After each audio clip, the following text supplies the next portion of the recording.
Bienvenidos y bienvenidas. Este es el tercer encuentro del espacio de análisis de casos clínicos. En esta oportunidad, la presentación del caso clínico, quien es directora de Apola Plata. Comentar el caso que fue distribuido entre todos los socios de Apola, después dar lugar a un ejercicio de comentarios. Así que bueno, le damos la bienvenida. Bueno, gracias Adriana. De nada. Bueno, agradezco la invitación al espacio. En primer lugar, quiero agradecer él o la analista por el texto que tan generosamente nos ha cedido para este comentario, y además de decir que realmente me facilitó el trabajo porque está muy bien escrito. Una lástima en este caso que no conozcamos su nombre, ¿no? En principio, lo que quería expresar es que para mí es un texto a partir del cual se puede dar cuenta de una dirección de la cura que se inscribe en la propuesta de psicoanálisis de Apola. Es decir, que es un texto que... Es que estoy en la compu, a ver ahí. ¿Vuelvo otra vez, arranco? La Nada, decía que quería en principio agradecer a él o la analista que nos cedieron tan generosamente el caso para este comentario. ¿Ahí se escucha bien? Bueno, está muy bien escrito y quería presentarlo en principio como un texto a partir del cual se puede dar cuenta de una dirección de la cura que se inscribe en la propuesta del psicoanálisis de Apola. Es un texto que está escrito a partir de una lectura del material, está armado a partir de una lectura del material donde se advierte la articulación de los dichos del paciente, del analista, donde hay hipótesis, propuestas, interpretaciones. Voy a tratar de formalizar el material para poder fundamentar esta propuesta. Y preparé un PowerPoint, ahora lo voy a ir pasando. Espérenme un segundito.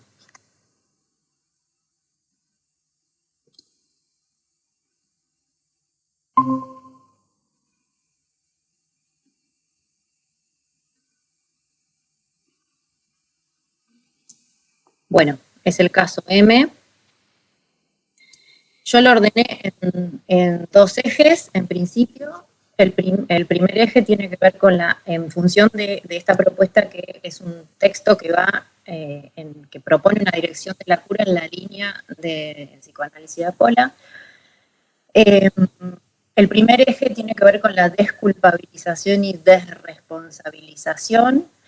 Y el segundo eje que voy a tratar de argumentar es que se puede leer como una posibilidad que podría estar en el material, el establecimiento de la demanda inconsciente y el sujeto como asunto o tema.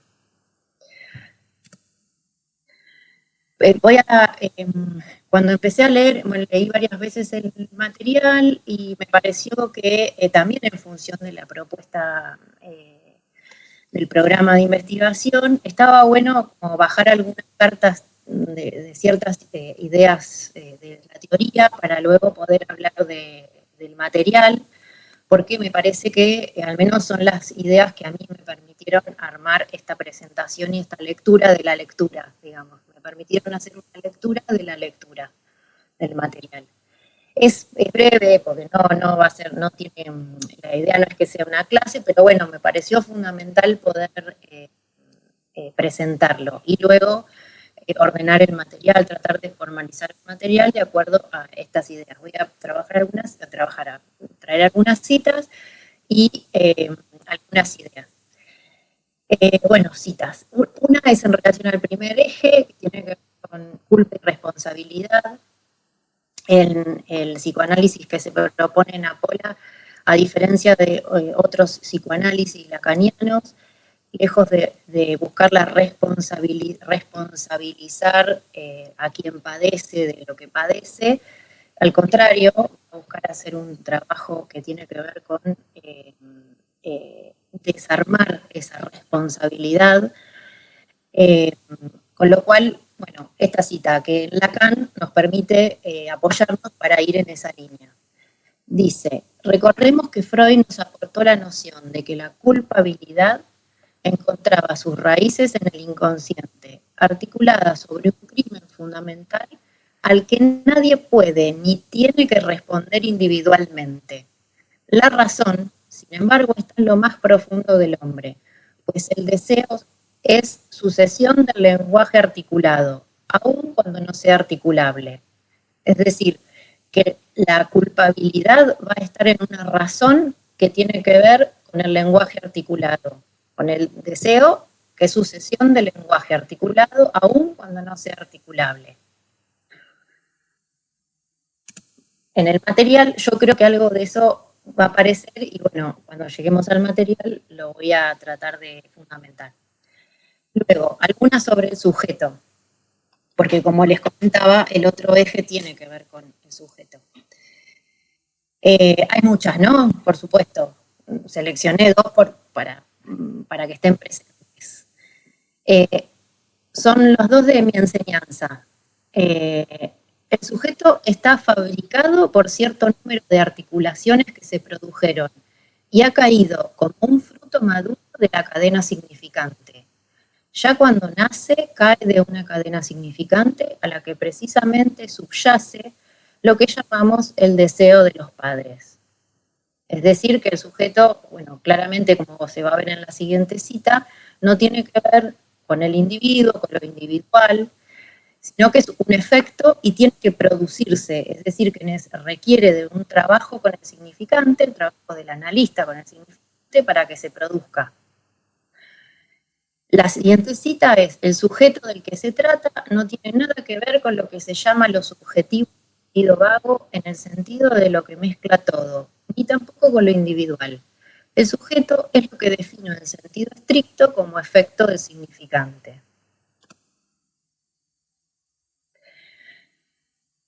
Algunas otras más para avanzar un poquito. El significante determina el sujeto. Les digo, en la medida en que necesariamente es lo que quiere decir la experiencia analítica. El sujeto toma de esa determinación una estructura. Es decir, el significante está primero, está antes que el sujeto, con lo cual no puede ser claramente ningún individuo, ninguna persona, sino que va a ser un efecto del trabajo significante.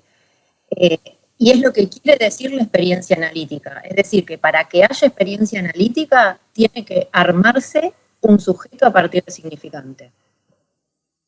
Los he conducido por mis enunciaciones precedentes. Aquello que se trata ahora de erigir es en su unidad. Que el significante es corte y ese sujeto y su estructura se trata de hacerlo depender de dicho corte. El sujeto tiene la estructura de la superficie, al menos definida topológicamente. Esta es una cita del seminario 9, que está en el libro de Alfredo Edelstein, La topología en la clínica psicoanalítica. La tomé porque voy a trabajar sobre las clases, o sea, mi lectura va a estar fundamentalmente basada en las clases sobre la superficie del toro, que trabaja Alfredo en ese libro, y me pareció que, bueno, que estaba que eran muy pertinentes para leer la lógica de este material. Entonces, lo que hay que subrayar acá, sobre todo en la segunda, es que hay que erigir una unidad, que el significante es corte y ese sujeto y su estructura se trata de hacerlo depender de dicho corte. Corte, recordemos que en topología es recorrido, no es suspender o decir terminemos acá, sino que es el recorrido, es un recorrido que va a erigir una unidad. Y el sujeto va a tener la estructura de la superficie. Bueno, en algo que insiste mucho Alfredo, no he leído a tantos autores de otras escuelas de psicoanálisis lacaniano, pero al menos de las que he leído en Milleriano, en el Milleriano no parece, insiste mucho en este libro y en otros artículos, es en la necesidad de diagnosticar la demanda inconsciente como posibilidad para el comienzo y el fin de un análisis. En la medida en que la demanda inconsciente lo que permite es establecer una unidad de la que va a surgir un tema, y de ese tema se va a tratar el análisis, y es lo que permite el comienzo y el fin de un análisis, porque en todo caso es de lo que se va a tratar. Y esa unidad lo que nos va a decir es sobre qué vamos a realizar ese análisis. Una cita sobre la demanda. Sobre la demanda, sin embargo, sabemos un poco más que este abordaje inmediato. Precisamente en esto que sabemos a saber que la demanda no es explícita, que es aún mucho más implícita, que está escondida para el sujeto, que está debiendo ser como interpretada. Es decir, que la demanda no es lo que alguien viene y nos dice que le pasa, sino que es algo que hay que interpretar. No es el motivo de consulta, digamos. Entonces, se va a requerir para poder diagnosticar la demanda de una interpretación. Esa interpretación va a ser un trabajo del analista, porque no la va a decir quien viene a contarnos por qué sufre. Esa interpretación va a tener como herramientas la estructura significante y va a requerir de un trabajo con el significante. Y este trabajo con el significante va a ser un trabajo sobre la repetición significante. Y si trabajamos sobre la repetición significante, Lacan la empareja, digamos, o la sostiene en relación a la frustración, porque si no hay frustración no habría repetición. A partir del establecimiento de la repetición significante, se va a poder interpretar la demanda inconsciente y el sujeto o asunto del que se va a tratar el análisis.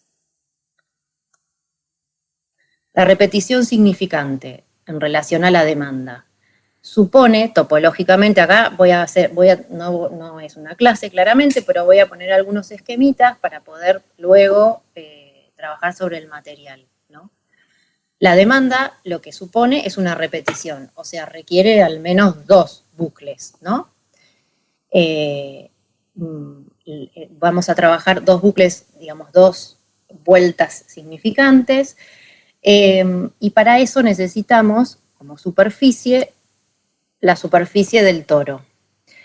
La superficie del toro es una superficie dimensional y cerrada que, bueno, los que hayan trabajado sobre este libro y con Alfredo sobre topología seguramente lo tienen presente, pero lo vamos a refrescar un poquito, que se genera a partir de una línea directriz que va a generar vueltas que van a estar infinitamente próximas. Es decir, se van a repetir y van a estar unas de otras infinitamente próximas, generando como si fuera una cámara de, si uno lo trata de imaginar, digamos, sería como una cámara de una rueda, que están en las ruedas. A partir de que se van generando las distintas vueltas de la directriz, cuando esas vueltas se cierran, que Lacan la trabaja como las diferentes vueltas de la demanda, la repetición significante, paralelamente se va a producir una vuelta en más, que es la generatriz, que va a generar el agujero del centro. Podemos verlo aquí. Esta sería la superficie del toro, con las sucesivas vueltas, como si fuera un bobinado. A ver, les voy a... bueno, no, sigo. Aquí está, el toro se arma a partir de un cilindro y se genera la superficie tórica. Pero Lacan va a trabajar, en realidad, antes de eso, para poder establecer las diferentes repeticiones, lo que se va a requerir de un trabajo, hay que producirlas, no se van a producir solas, es decir, tiene que haber una selección por parte del analista de lo que va a funcionar como significante y lo va a establecer como una lectura, ¿no? Ahí donde se encuentre con lo mismo.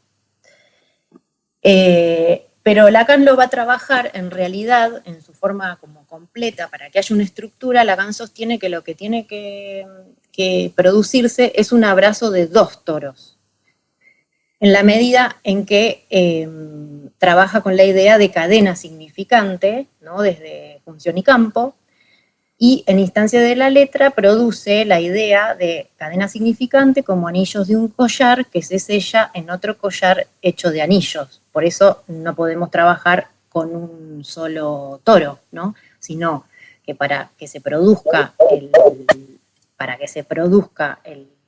sujeto, que va a ser el producto del anudamiento de los dos toros, necesariamente tiene que haber dos. ¿Y cómo se van a abrazar? Una de las vueltas de la demanda del segundo toro va a coincidir con la generatriz, es decir, con esa vuelta en más que se produjo en la generación del primer toro. Y de ese modo van a quedar abrazados. Esta idea, digamos, lo que se produce es que una vuelta, la demanda del otro toro es lo que va a marcar esa vuelta en más, que lo que cierne es el objeto del deseo. Bueno, hasta aquí lo que les traje como ideas para poder ver si podemos leer este material. Dividí el material en dos tramos.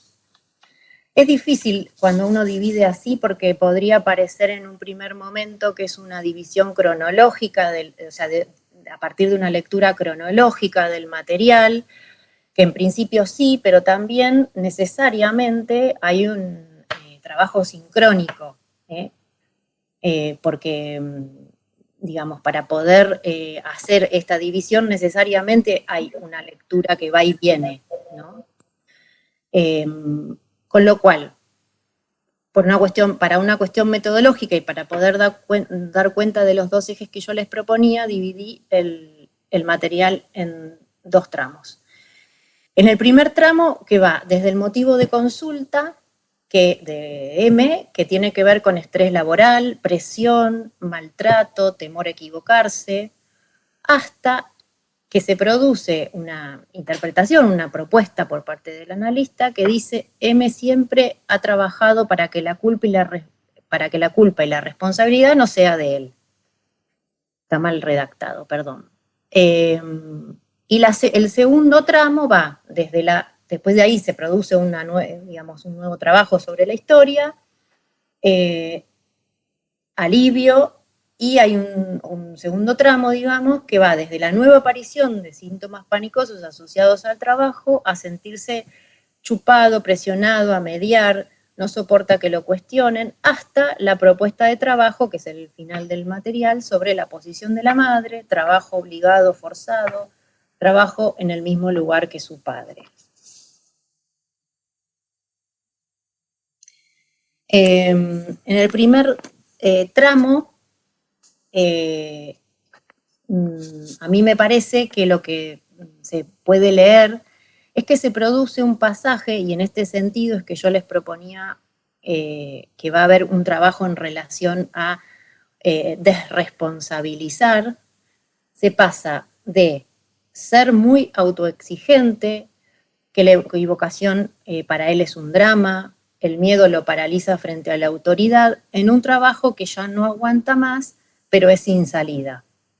De eso se pasa a trabajar, digamos, hay un nuevo directorio en su trabajo que presiona, se empieza a trabajar sobre la historia del padre y el abuelo violentos, sobre la madre y la abuela materna y paterna sumisas. Entonces se trabaja la violencia como salida a la sumisión a la violencia. Es decir, hay en la historia sumisión a violencia, de la cual se sale vía la violencia, ¿no? Su padre descargaba ira contra él por su sometimiento y sus frustraciones, y M, siempre culpable, es decir, pues se descargaba y se sentía culpable por estos enojos y estas frustraciones del padre, y siempre trabajaba para no ser culpable, ¿no? Como el buen empleado, con la exigencia, no equivocándose. A partir de que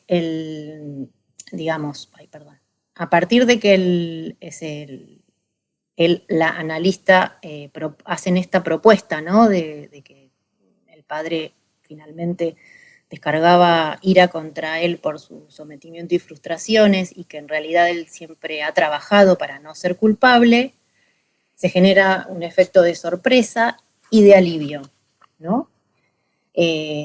A mi entender, el alivio tiene que ver con que se pasa de cómo él estaba cargando bajo la forma de la culpa, ¿no? En el ser autoexigente, en el sometimiento y en el miedo, en el yo, la violencia, el sometimiento y las frustraciones del otro. Una vez que se despejan las frustraciones, el sometimiento y la violencia en el otro, se produce el alivio, puede empezar a poner algunas condiciones y decir que no.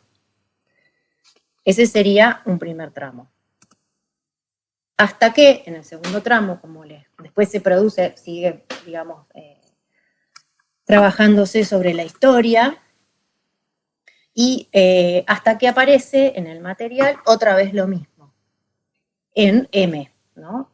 Síntomas panicosos en relación a la presión del trabajo que ya no aguanta. Y a mí me parece que no está planteado de esa manera, de una manera explícita en el material, pero podríamos pensar que la analista trabajaron una pregunta que tiene que ver, bueno, ¿qué pasó? Que aparece lo mismo, ¿no?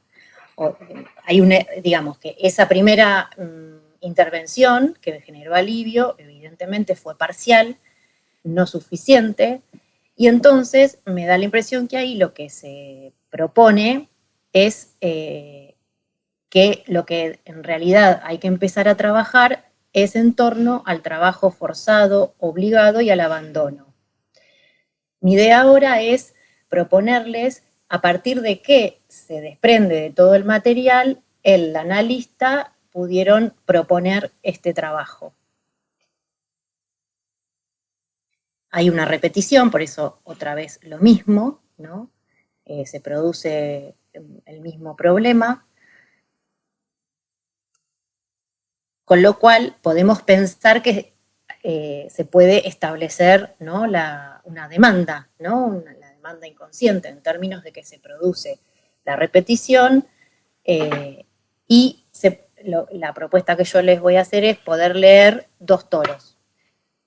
Uno en relación al trabajo forzado del lado de M y otro en relación al trabajo forzado más del lado del otro, entendiendo el otro como el conjunto de los personajes que participan de la historia de M. El toro, del lado del toro M, vamos a llamarlo así, se puede situar el tema, digamos, trabajo forzado en el trabajo presionado, él trabaja presionado por un error, chupado en el medio, haciendo el trabajo sucio de sus jefes, en la autoexigencia, en la exigencia de él hacia sus empleados. y sin diálogo se siente solo, porque hay una línea que va de trabajo forzado, abandono, es decir, no la puse acá en el Power, pero hay alguna relación entre el trabajo forzado y el abandono, el soledad, y el forzado se ve presionado, en la exigencia. Después, se queda en el club de fútbol que no le gustaba, es decir, a él le encantaba, digamos, las dos datos que tenemos de algo que le ha gustado en su vida a M, en el material, es que le gustaba mucho jugar al fútbol y que le gustaba mucho diseñar muebles. En relación al fútbol, tenemos dos cuestiones. Una, que el club no le gustaba y él se quería cambiar de club, pero a instancias de un pedido de su papá, porque su papá se enorgullecía y se utilizaba, digamos, los éxitos de M para su, digamos, para su propio beneficio, por decirlo de alguna manera, para su propia imagen, le pide que aguante. Y entonces él forzadamente sigue en ese club. Que, bueno, deja de jugar al fútbol por un accidente y, bueno, ahí tiene un primer, evidentemente, episodio de síntomas en el que termina medicado. Y lo otro son el diseño de los muebles, que su mamá le dice que no sirve, que en realidad él tiene que trabajar o hacer lo que pareciera que su papá quiere, ¿no? O sea, el marido de su mamá. Por otro lado, sostiene las escenas de violencia para que su mamá no la pase tan mal y en eso se siente solo, es decir, trabaja para la mamá. La mamá nunca lo salva de ese tipo de situaciones, todo lo contrario. Trabaja para que no le echen la culpa de todo. Trabaja en el trabajo de su padre, quien también allí usa sus créditos como propios. Hasta ahí las que más o menos fui recogiendo, donde se puede ver como la idea de trabajo forzado. Pero yo primero dudé si poner primero el otro toro y después este, pero bueno, en realidad es todo junto al mismo tiempo, es muy difícil. Por eso yo le decía que es muy difícil, porque en realidad la lectura es sincrónica. El toro otro lo llamé, ¿no? Donde también se puede localizar trabajo forzado, aparece en la abuela materna, que la mandan a trabajar a los 10 años y luego la dejan trabajando sola en una ciudad diferente que su familia. O sea, la mandan a trabajar, y también hay una historia de orfandad y de abandono y soledad en esta abuela. Luego está en el padre, que trabaja en el trabajo de su padre, frustrado, y que también trabaja para su mamá buscando al padre alcohólico a las trompadas. También en el padre aparece el trabajo en función, como eje, ¿no? En función de que se muda de San Telmo por trabajo de su padre, o sea, él vivía en San Telmo con evidentemente su papá, su mamá y más familia, digamos, tíos, en una especie de conventillo, si no recuerdo mal, donde se tenía mucha relación con estos tíos que lo cuidaban o lo contenían, y por trabajo forzosamente se tiene que mudar y queda solo, y aparece el compadrito, es decir, la salida de la soledad por el compadrito y la violencia. Y luego aparece el pedido de la madre para que M trabaje en el trabajo que ha trabajado su padre y su abuelo. Entonces, me parece que se puede hacer la hipótesis y la idea de que en este material están las condiciones dadas para poder pensar si nos podría funcionar, como en principio como una hipótesis, porque no tenemos el material que sigue a esta propuesta. Estaría buenísimo si el analista nos está escuchando y siguió trabajando en relación a este caso y a esta propuesta. Bueno, qué efectos se produjeron, para ver si se corrobora incluso la hipótesis de que podría armarse a partir de todas estas vueltas de la demanda, repeticiones y este abrazo de los toros, un asunto con el cual se siguió trabajando, bueno, y qué efectos tuvo, ¿no?, para el sufrimiento y la vida de este paciente que, bueno, esta sería la hipótesis, ¿no?, que podría ser que trabajo forzado, yo pondría barra abandono también, podría ser el tema o asunto que está causando sufrimiento en M y el que habrá que analizar. Bueno, hasta ahí, espero no haber ido muy rápido. Esperen que voy a...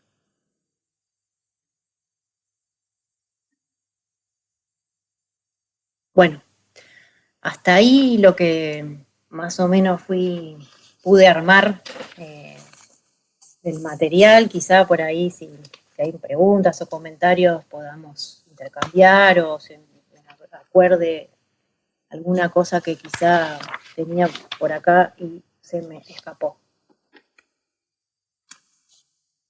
¿Se escucha ahí? Gracias, Juliana.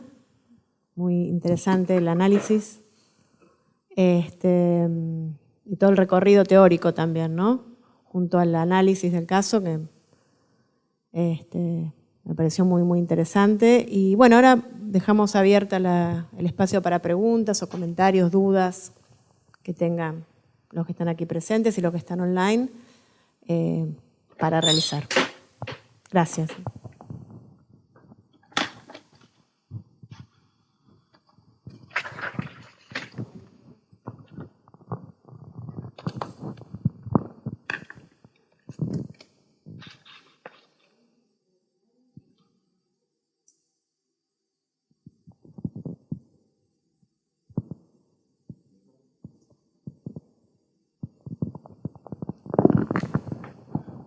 Hola Juliana, ¿cómo estás?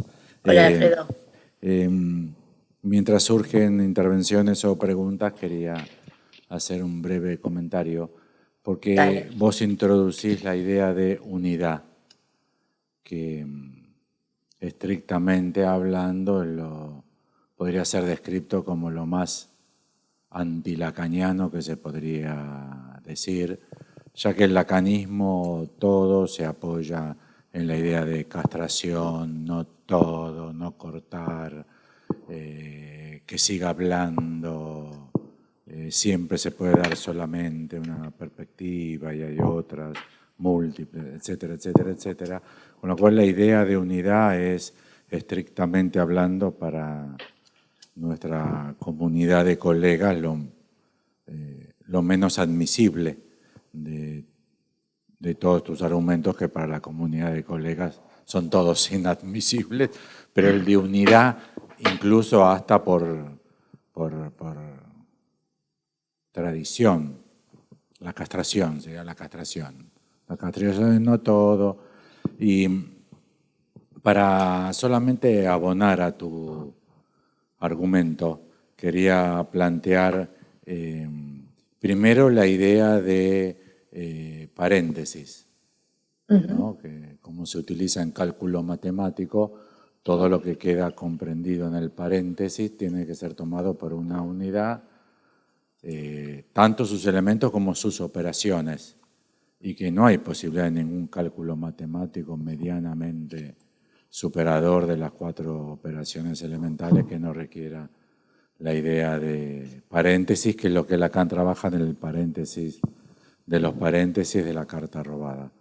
Pero también la idea de punto y aparte, que es un corte. Yo no lo manejo muy bien, pero de hecho en general no tenemos buena traducción en aprendizaje de escritura, pero es un mundo coma, punto y aparte. Y quienes tenemos cierta práctica de lectura nos damos cuenta enseguida que la interpretación de los textos depende de ello. Hay maravillosas excepciones, Cortázar, Borges, que han escrito, entre otros seguramente muchísimos autores, de los conocidos nuestros, que han escrito textos sin signos de puntuación, pero bueno, son genios tales que son capaces que en la cadencia de los sonidos y los términos sustituyen los signos de puntuación. También la idea de tomo, ¿no? Tomo 1, tomo 2, tomo 3, de las obras de Freud, el tomo estrictamente hablando que se corte. Y de hecho en anatomía lo tienen ustedes en uso y efectivamente lo mismo. Si no se establecen esos cortes se produce una imposibilidad de interpretación. E incluso un dato que puede resultar interesante, todo esto para que no haya colisión superficial entre la idea de unidad y la idea de división, porque tu idea de unidad y puesta en el lugar fundamental donde la pusiste, con lo que yo coincido plenamente, puede hacer obstáculo a todos los que estamos formados en la tradición freudo-lacaniana, que es la división, no la unidad, el sujeto dividido, no unitario. Pero incluso la idea de volumen, el término volumen, etimológicamente hablando, está tomado del latín por la geometría, y en latín volumen significaba el rollo de como los rollos del Mar Muerto o los rollos de la Torá, donde cuando se escribían rollos de cuero de cabra, antes de la existencia de la industria del papel y la imprenta, con lo cual era volumen 1, volumen 2, volumen 3, y de vuelta la idea de tomo, pero ahí es muy importante darse cuenta que volumen también implica un corte. Y es de la misma estofa que el corte con el que estás trabajando vos, que se visualiza muy claramente en tu maniobra de cortar, tomar el material por uno y cortarlo en dos. ¿No? Es una maniobra de interpretación imperiosa. No sé si será la correcta, yo coincido, no sé si será la correcta, pero sin esos cortes no hay interpretación posible del caso particular. Habrá interpretaciones posibles de sentido común, psicológica, de tradición freudiana, etcétera, etcétera. Pero es crucial la idea de unidad, ya que si no te sale unidad como idea, no te sale tema. Claro. Y efectivamente en los análisis típicamente psicoanalíticos del siglo XXI de los materiales no hay tema. Hay en este párrafo tal tema, en este otro párrafo tal otro tema, acá del padre, acá de la madre, acá de la esposa, acá de los hijos, y así se siguen multiplicando en análisis infinitos. Perdón, Alfredo, digamos, otro modo de situarlo, yo elegí porque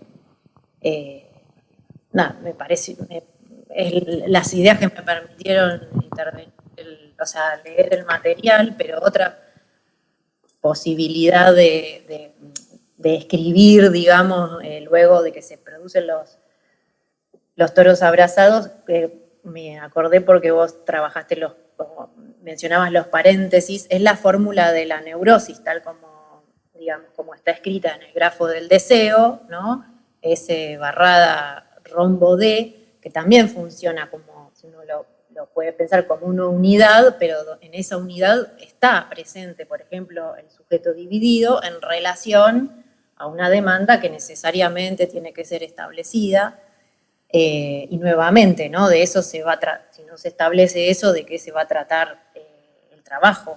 Y por otro lado, no traje la cita, pero hay un artículo que está en un librito, uno de estos chiquititos de Lacan, que es el mito individual del neurótico, que es un artículo que se llama Intervención tras una exposición de Lévi-Strauss, en la Sociedad Francesa de Filosofía. Y ahí está re bueno porque Lacan dice que el significante, el sistema significante organiza, sirve para organizar, para seriar, localiza.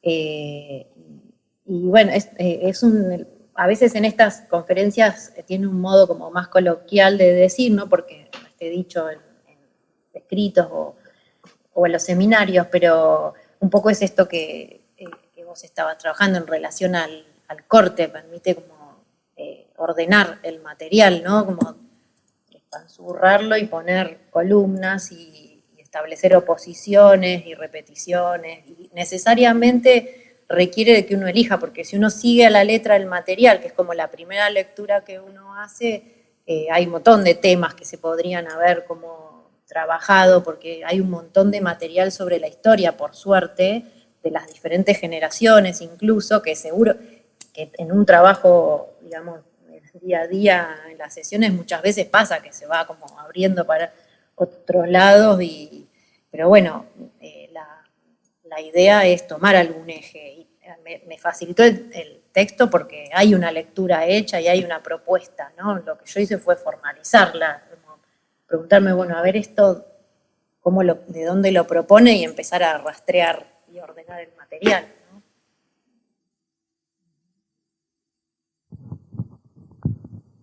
Estaba pensando qué interesante el tema de ordenar el material, ¿no? Porque yo lo primero que había visto fue culpa y responsabilidad, que fue con lo que vos primero habías empezado como el tema, ¿no? El obvio. Vos lo seguiste trabajando, pero culpa y responsabilidad porque el mismo analizante lo dice, ¿no? Sí, sí. sí. O sea, la hipótesis, el tema lo propone él casi directamente, ¿no? Y hay un trabajo que va de la culpa, digamos, al trabajo con la historia, y ahí empiezan, por eso digo que es como un trabajo que se hace todo junto al mismo tiempo, porque a la medida que se va trabajando la historia, si eso se escribe, digamos, de alguna manera, se empieza como a establecer las condiciones para el sujeto. ¿Por qué? Porque empieza a trabajarse el otro, y primero está el otro, después viene el sujeto. Si no tenemos el otro, no podemos armar sujeto. Y todo ese movimiento, evidentemente, probablemente haya habido un alivio y desculpabilización, pero recién a partir del establecimiento del tema, y ya de eso podría hasta tener más alivio todavía, ¿no? Bueno, eso sí, para mí era como muy pregnante ese tema, estaba muy presente, por eso no podía soslayarse, y tiene que ver con un primer movimiento que genera alivio. Lo que pasa que después otra vez lo mismo. Entonces yo pensaba, bueno, ¿y qué pasó? Porque si estaba mejor, ¿qué pasó? O sea, hay algo que no está leído, ¿no? Claro, y sí, entonces hay que relanzar la lectura o continuarla si ya empezó a ser hecha.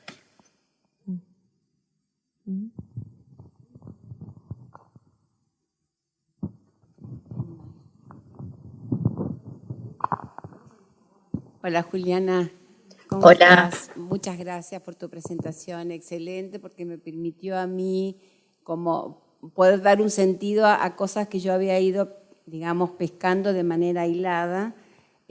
O sea, que vos lo plantearas en términos de topológicos me pareció genial, porque me permitió a mí dar cuenta de esto que yo pensaba en relación a la demanda, ¿no? La frustración y esas vueltas de la demanda, y esto que falta para mí, como la hipótesis que yo tengo en este caso, que es la vuelta en relación al hueco del toro, que tiene que ver con el deseo. Y que me pareció que esta pregunta y esta posición que recién marcaba Adriana, que aparece tan clara en el texto de la culpa y la responsabilidad, es porque para esta persona hay dos posiciones nada más, ¿viste? O ser responsable o ser culpable, y este modo de ver en estas dos líneas que se enmarcan a través de la ascendencia, por el lado del padre y por el lado de la madre, quedando él en el medio, que después en alguna parte del texto dice como subido al ring, sin dar ningún golpe, solo recibiéndolos como en una posición pasiva, ¿no? Donde es la madre la que le dice para lo que sirve, para lo que no sirve, una madre en una línea, digamos, ascendente de abuela miedosa, madre miedosa, ¿no? Entre el miedo a pegar, a jugar, uno podría entender el miedo a rebelarse, como él lo dice. Yo tomo ese rebelarse como poder decir, bueno, esto es lo que yo quiero, ¿no? Y la demanda como que yo entiendo todo lo que vos me dices, ¿no? Pero no se anima a desplegar, bueno, pero lo que yo quiero es esto.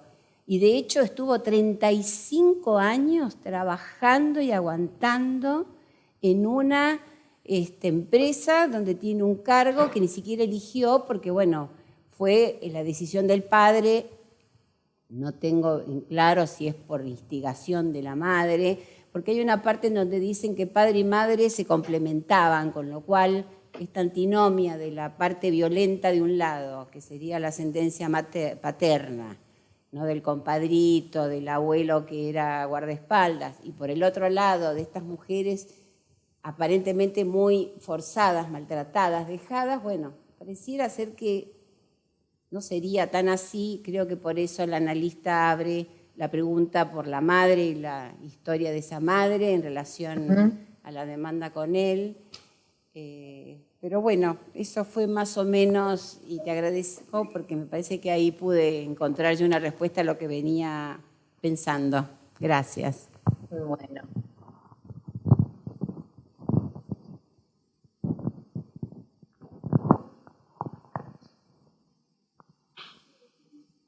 ¿Alguien más quiere decir algo, preguntar algo?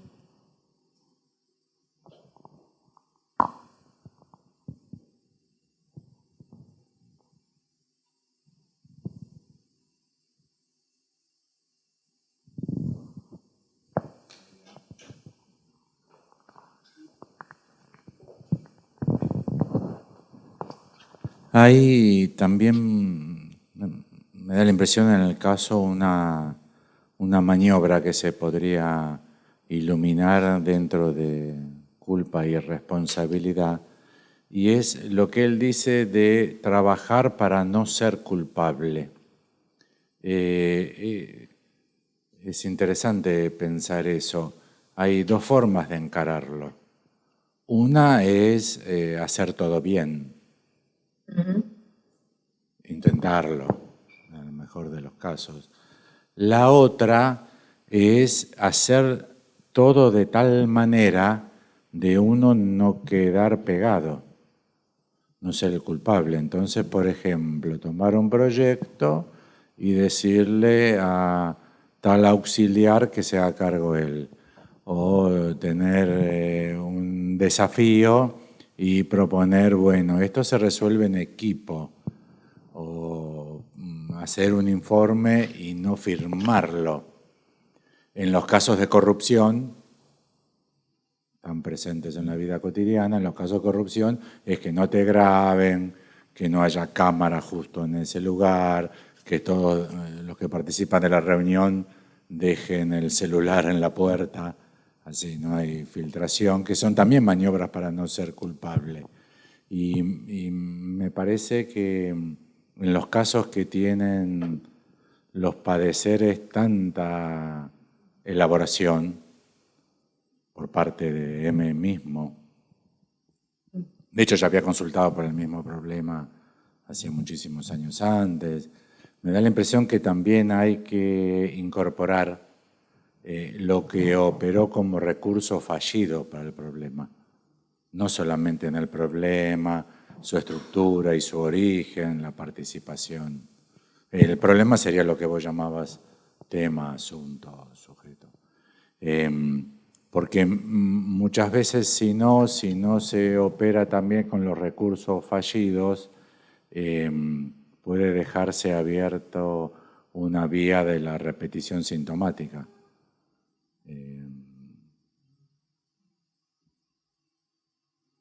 Yo para la ansiedad o situaciones estresantes puedo beber, puedo alcoholizarme, por ejemplo.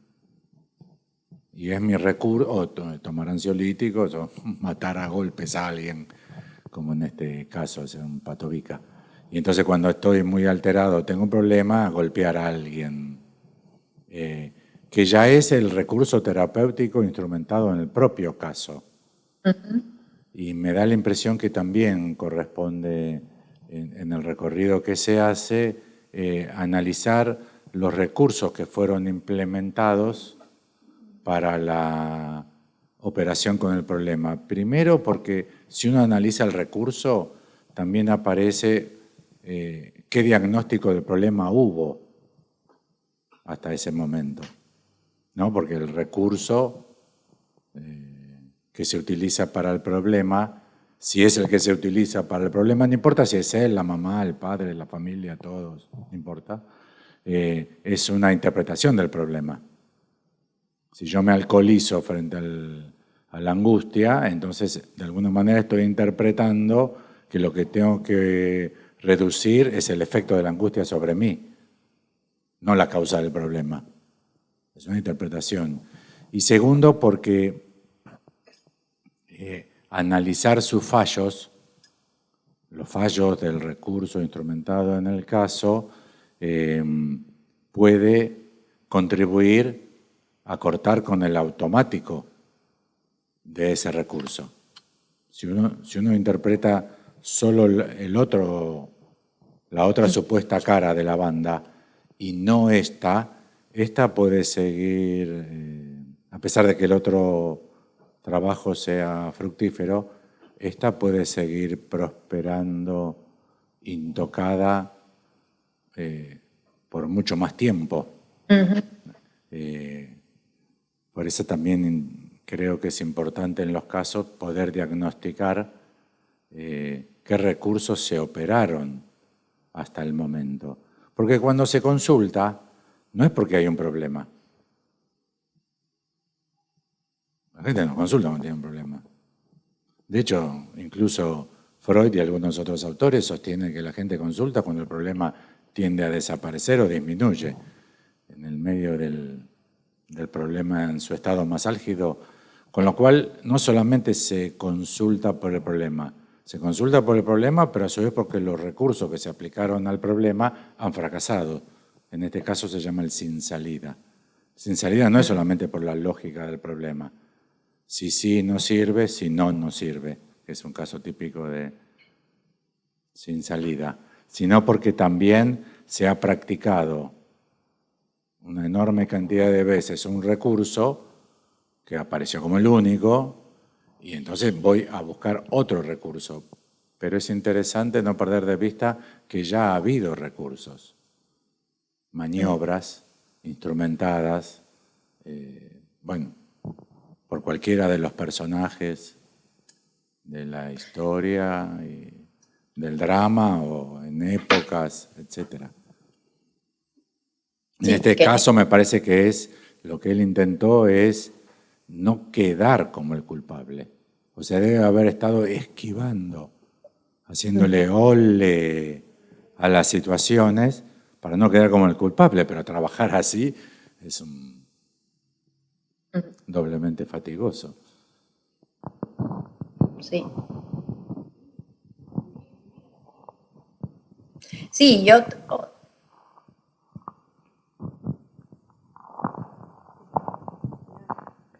No, que pensaba que otros recursos que por ahí se pueden situar en relación a si uno establece como un eje el trabajo forzado, digamos, que se puede entender en toda esa línea de exigencia, de trabajo forzado, sometimiento, ¿no? También se puede pensar que recursos fallidos han sido la violencia, o sea, tanto el abuelo como el papá han intentado salir de este trabajo forzado vía las frustraciones vía la violencia, y en él hay una interpretación de que ese recurso él no lo ha querido para él, y entonces viene el lado del sometimiento, queda como un lado de sometimiento, esto como podría ser bajo la forma de zafar de la culpa, ¿no? De aceptar la presión que le ponen sus jefes, en este caso en el trabajo, para no cometer errores y no quedar como culpable. Podrían ser, ¿no?, recursos a investigar si son los que han operado también. Porque él aclara que en realidad pasa de digamos, transforma la violencia hacia otros en violencia hacia sí mismo, ¿no? A veces hacia otros también porque los maltrata a los empleados. Sí, acá aparece respuesta desmedida, mundo catastrófico, sufrimiento desmedido. Yo fui seleccionando esos panicoso, ¿no? Sí. Entonces, frente a ese recurso, ¿no? Intenta cumplir, ser prolijo, responsable, ¿no? Se paraliza. Sí.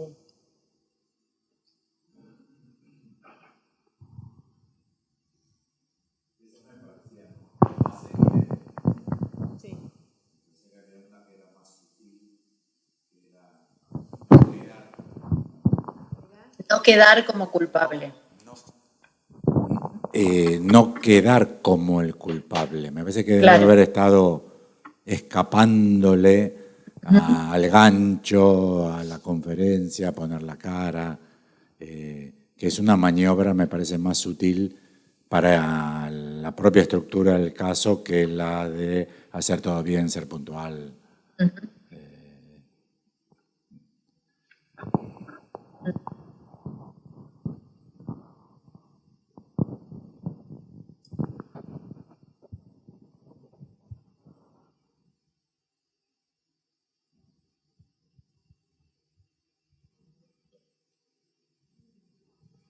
En política se utiliza, por ejemplo, en nuestro país muchísimo la herencia. Todos los gobiernos alegan, para no ser culpables de la situación, la herencia recibida.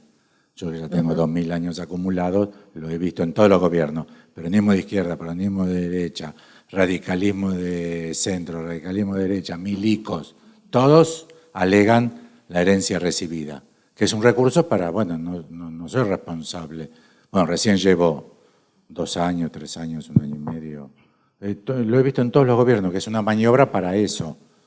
No ceder en poder, pero sí decir que, bueno, no se puede decir que yo soy el culpable de esto.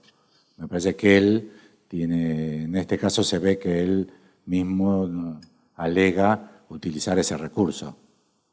No se puede decir que yo soy el culpable porque lo ha hecho otro, porque se me entregó ya el proyecto demasiado avanzado. Me parece que habría que diagnosticarlo. Los otros son más evidentes. Agarrar a todos a las trompadas del padre, del abuelo. Son más evidentes incluso porque son evidentes. O sea, los otros terminan con la nariz rota y sangrando. O sea, es evidente. Son visibles. Esta maniobra es menos evidente porque es menos evidente.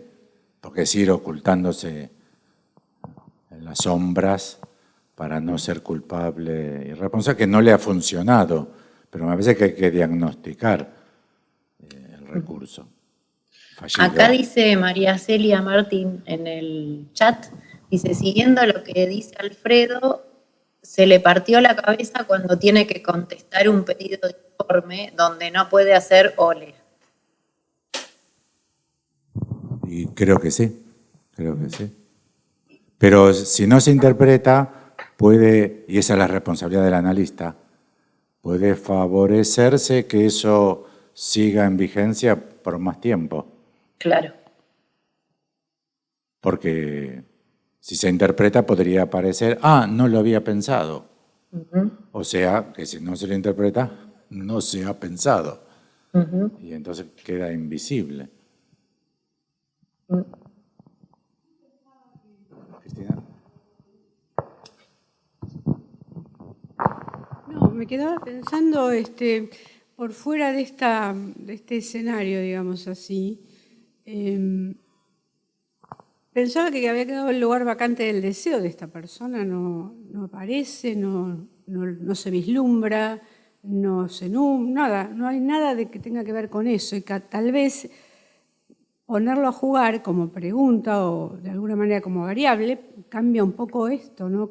Cambia los lugares, porque pareciera que hay una especularidad simétrica entre la violencia, la frustración, la sumisión de unos y de otros. Y es una dialéctica que no se termina de romper en otra cosa, no se termina de transformar. Y el tema del deseo me parece que podía ser la cuña de todo esto, ¿no? Se me ocurrió pensar eso.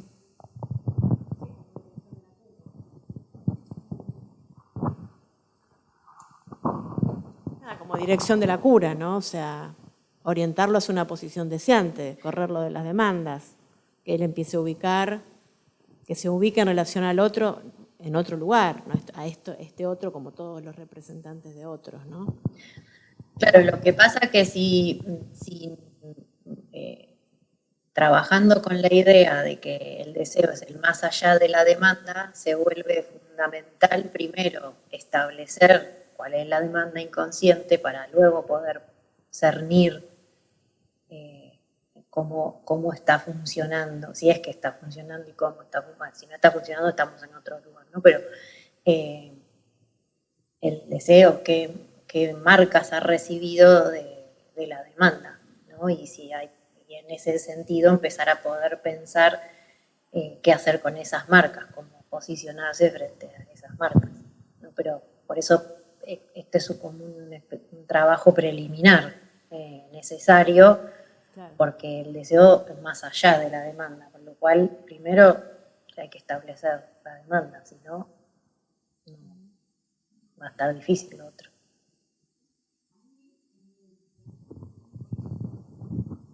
Me quedé pensando con el tema de los recursos. Claramente ha tenido muy pocos recursos y el recurso de la exculpabilización siempre ha sido fallido, pero sí me parece que hay un cambio. Vos dividiste como en dos partes el texto clínico y en la posición que él tiene primero, cuando él habla de que hay algo de raíz, ¿no? Como diciendo que pareciera que hay algo ya... si uno dijera que se transmite de generación en generación respecto a la violencia, ¿no? A esto de la descarga a través de la ira, ¿no? Como recurso para poder sortear el temor, ¿no? Que pareciera que detrás de este padre tan violento también resultaba ser un padre muy miedoso, ¿no? Uh-huh. Es decir, que el recurso de este padre era la violencia, él quiere zafar de esta línea heredada. Y a mí igual lo que siempre me resultó pregunta es que para él todo es autoritarismo, ¿no? Todo le resulta, toda demanda del otro es autoritarismo, ¿no? Aparece algo del autoritarismo dicho ahí por él y la represión, ¿no? Como estas dos cuestiones, yo me pregunté qué es lo que será lo que reprimido ahí, si era la ira o por él a jugar algo del orden del deseo, por qué la demanda se le aparece como autoritaria de las maestras, de los jefes, del padre, de la madre, ¿no? Esta cuestión. Y después hay un cambio, primero en la culpa del padre, porque era un ser violento, porque si se defendía en el colegio le decía que estaba mal y si no se defendía también le decía que estaba mal, o sea que todo lo que el pobre pibe hacía estaba mal, Uh-huh. ¿no? Y por otro lado hay una parte casi al final donde él comienza a exculpar a este padre, donde comienza a relatar que bueno, cuando se muda ese padre, que cae un poco a cuidado de los tíos, como que también había sido un pobre hombre que tenía sus razones para ser violento, ¿no? Como que también hay un proceso ahí como de comprensión de esa historia de ese padre, y decir, bueno, no era tan malo en realidad, ¿no? Como de justificación de esa ira. Digo, bueno, eso a lo mejor después lo lleve a él a otra posición. Lo que pasa es que si se opera, por eso me parece que estaba bueno situar como el trabajo de desresponsabilización, porque si se opera si se opera el trabajo en relación al sujeto como tema y se lo hace como en este material a partir del trabajo con las 3 generaciones, la culpa tampoco recae sobre el padre, porque el riesgo que tenemos es que, digamos, al trabajar no poniendo la culpa, digamos, sobre el paciente, que la culpa termine recayendo sobre el padre, los padres, que no dejan de ser individuos, con lo cual seguiría siendo una cura, una dirección de la cura que sostendría un cierto individualismo. Al trabajar con la articulación de las generaciones, y me parece que algo de eso va sucediendo en el material, quizá cambia digamos, la valencia del padre violento en la medida en que aparece una historia de violencia. Entonces, ya es una historia, no es el padre. Y si uno siguiera para arriba, seguramente va a seguir encontrando, digamos, violencia. Por eso, al menos yo lo leo así, ese cambio al final del material, que no es casual que esté al final. Digamos que la cura debería, si es una cura tal como se propone desde Apola en relación al trabajo con el otro y trabajando con cadena y los toros abrazados, necesariamente va a llevar a una articulación diferente con el otro, nueva, digamos. Se sitúa un tipo de articulación que va a permitir, al poder establecerla, en todo caso cambiarla, pero no abandonarla. No se trabaja para que se separe la cadena, se trabaja en todo caso para que se articule de otra manera, tal que no produzca tanto sufrimiento en quien consulta. Ahí hay dos preguntas, ¿viste, Juliana? Alejandra. Escucho. Las viste ahí, dos preguntas. Dice, polisemia del no quedar como culpable, de Alejandra Rifé. Dice, pregunta, ¿polisemia del no quedar como culpable? De hecho, la frase es dudosa. Pregunta. Y va en la línea de la propuesta de Alfredo, me parece, ¿no? Esto de evitar el culpable.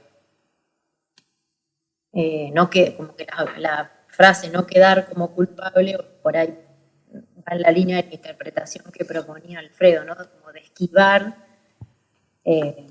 aquellas cosas que podrían dejarlo como culpable. Entiendo yo.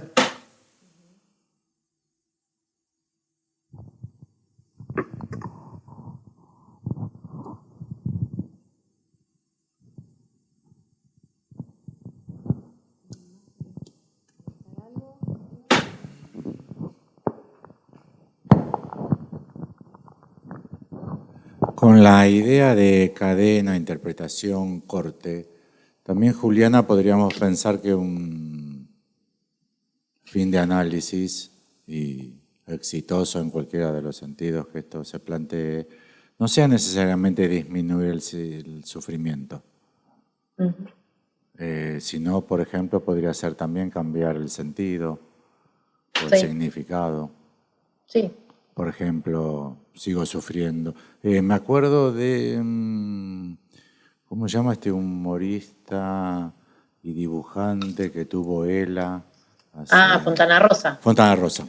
Leí una entrevista a Fontana Rosa que él dijo que su cuadro clínico para él había cambiado totalmente y que vivía totalmente distinta a su enfermedad, que era una enfermedad de las malas, malas, malas. Cuando él pasó de ¿por qué a mí? A ¿y por qué no?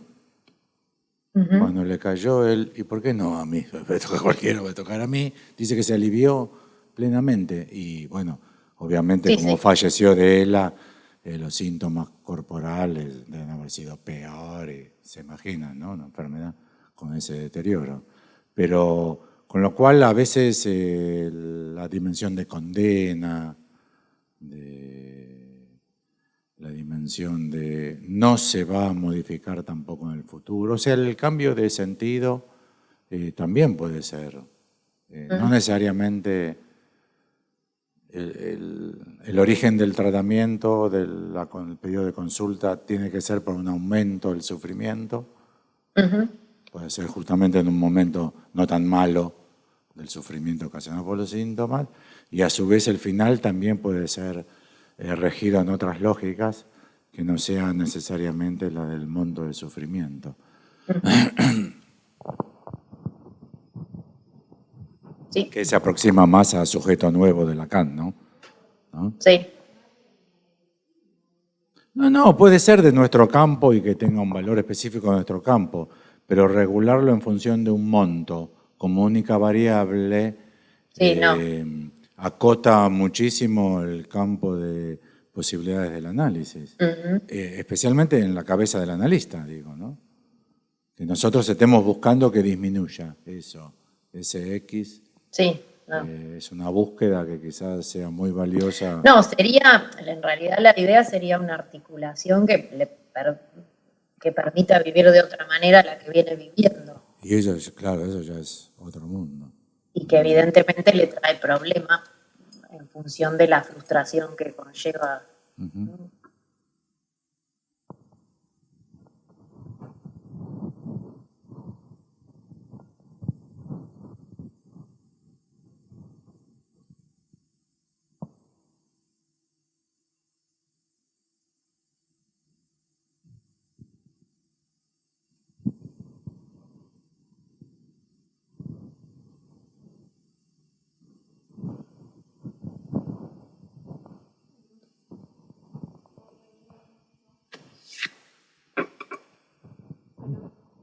Si no hay otros comentarios en relación al caso, me parece que estuvo muy interesante, ¿no? Muy articulado, ¿no?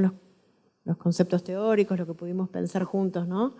En relación al caso.